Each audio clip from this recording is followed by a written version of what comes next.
ચીકુ અને જાદુઈ વૃક્ષ. એક વખતની વાત છે. એક નાનકડા ગામમાં ચીકુ નામનો એક નાનકડો છોકરો રહેતો હતો. ચીકુ બહુ જિજ્ઞાસુ અને મદદરૂપ હતો. તેને ઝાડ, પ્રાણી અને કુદરત સાથે વાત કરવી બહુ ગમતી. એક દિવસ ચીકુ જંગલમાં રમવા ગયો. ત્યાં તેને એક અજીબ ઝાડ દેખાયું. એ ઝાડના પાંદડા સોનેરી રંગના હતા અને હળવો પ્રકાશ ફેલાવી રહ્યા હતા. ચીકુને ખૂબ આશ્ચર્ય થયું. જેમ જ તેણે ઝાડને સ્પર્શ કર્યો, ઝાડ બોલ્યું, "ચીકુ, તું સારો દિલ ધરાવે છે. એક ઈચ્છા માંગી લે." ચીકુ થોડીવાર વિચારમાં પડ્યો. પછી બોલ્યો, "મને કંઈ મારા માટે નથી જોઈએ.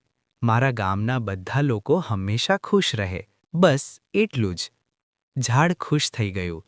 ઝાડ બોલ્યું, "તારી નિસ્વાર્થ ઈચ્છા માટે આ ગામ હંમેશા સુખી રહેશે." અચાનક ઝાડ ગાયબ થઈ ગયું. ચીકુ ઘરે પરત ફર્યો. ત્યારથી ગામમાં ક્યારેય દુઃખ આવ્યું નહીં. બધા એકબીજાની મદદ કરતા અને ખુશ રહેતા. ચીકુ સમજી ગયો કે સાચી ખુશી બીજાને ખુશ કરવામાં છે.